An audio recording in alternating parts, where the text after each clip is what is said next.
Video শুরুটা দেখে হয়তো বুঝতে পেরেছেন আজকে কি দেখাতে চলেছি। হ্যাঁ, আজকে আমরা চলে এসেছি রংপুর চিড়িয়াখানা। শুধু রংপুর চিড়িয়াখানায় নয়, আজকে আমি আমার ফ্যামিলি সহ একে একে আরও 2টি ভ্রমণ স্পটে যাব, আর সেটার ভিডিও আপনাদের সাথে শেয়ার করব। তাই ভিডিওটি দেখতে থাকুন ও উপভোগ করতে থাকুন। চিড়িয়াখানা পরিদর্শন করে একটা জিনিস খেয়াল করলাম, যেটা আমার কাছে মনে হয়েছে যে এখানে থাকা প্রাণীদের খাবারের সংকট রয়েছে। কেন বলছি এই কথা? কারণ এখানে বন্দি সিংহটাকে দেখলেই বোঝা যায় সিংহটা এতটাই দুর্বল ছিল যে সে ঠিকভাবে হাঁটতেও পারতেছিল না। মনে হচ্ছিল এই শীতে সিংহটি হয়তো সারভাইভ করতে পারবে না। অল্প কিছুক্ষণের জন্য সিংহটি বের হয় আবার চলে যায়, এই যে দেখুন আপনারা নিজেই। এরপরে চিড়িয়াখানা থেকে বের হয়ে আমরা চলে আসি রংপুর চিকলি পার্ক। শুরুতেই ছিল আমার ছোট্ট মামনিটা এবং এরপরে আমার ফ্যামিলির সদস্যরা। এরপরে চলুন দেখি এই পার্কের ভিতরটা কীরকমভাবে সজ্জিত। এই হলো সেই ওয়াটার লেক। অনেকটা জায়গা জুড়েই এই বিল অবস্থিত। ঘন কুয়াশায় দূরের সব কিছুই যেন ঝাপসা লাগতেছে।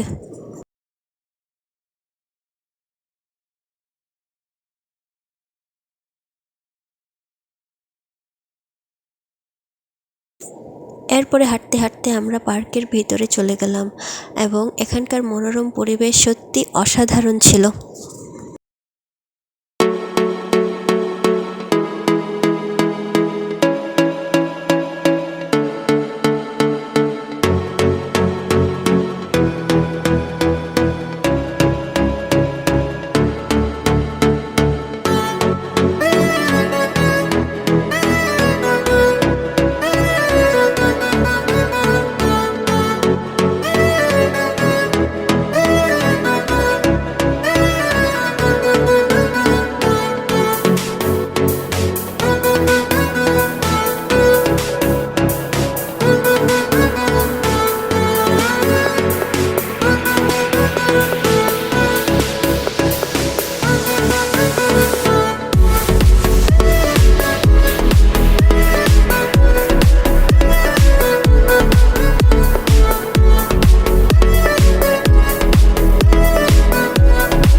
কেউ যদি ঘুরতে যেতে চান বা পিকনিক যেটাই হোক, এই পার্কটিতে একবার হলেও ঘুরে আসবেন। আমার কাছে পার্কটির পরিবেশ সত্যি অসাধারণ লেগেছে। হাঁটাহাঁটির পরে সবাই অনেক ক্লান্ত, তাই এই পার্ক থেকে বের হয়ে আমরা এবার রংপুরের একটি হোটেলে যাব আমাদের লাঞ্চ করতে। আমরা অর্ডার করলাম মুরগির রোস্ট, গরুর কালাভুনা, সবজি, সালাদ, ডাল আর ভর্তা। তবে খাবারের মান খুব একটা ভালো ছিল না। এরপরে খাওয়া দাওয়া শেষ করে আমরা চলে আসলাম রংপুর ভিন্ন জগতে ঘুরতে। ভিন্ন জগৎ ওয়াটার পার্ক, এটার কাজ এখনো চলমান রয়েছে।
তাজমহল দেখার জন্য টিকিট কেটে ভিতরে ঢুকলাম, কিন্তু ঢোকার পরে তাজমহলের দেখা তো কোথাও পাচ্ছি না, শুধু হেঁটেই যাচ্ছি হেঁটেই যাচ্ছি আর হেঁটেই যাচ্ছি।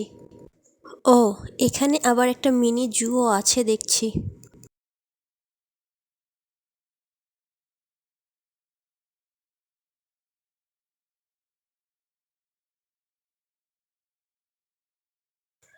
অবশেষে দেখা মিলল সেই তাজমহলের।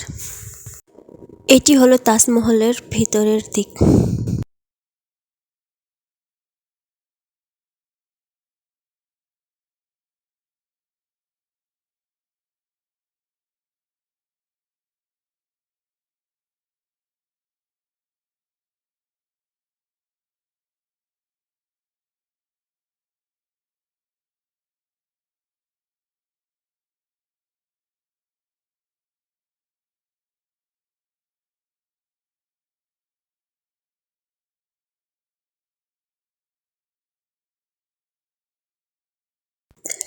এখানে আবার একটি পিরামিডও আছে দেখছি।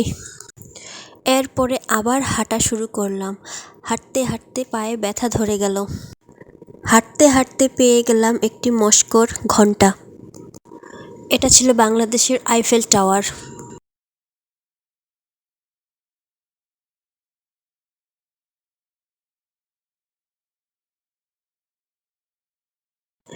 আজকের পুরো জার্নিতে আমার ছেলের প্রশংসা না করলেই নয়। সে নিজে পায়ে হেঁটে সবখানেই উপভোগ করেছে, যেটা সত্যি প্রশংসনীয়। এই ভিন্ন জগৎ এরিয়াটা এতটাই বিশাল যে আমরা পুরোটা দেখে শেষ করতে পারিনি। কেউ যদি এখানে আসতে চান তাহলে হাতে অবশ্যই সময় নিয়ে আসবেন, তা না হলে আমাদের মতোই অবস্থা হবে আপনাদেরও। তবে আজকের দিনটা সবাই মিলে অনেক উপভোগ করেছি, এটাই হলো বড় কথা। আজকে এ পর্যন্তই, দেখা হবে আবার নতুন কোনো ভিডিও নিয়ে। টিল দেন, টাটা বাই, খোদা হাফেজ।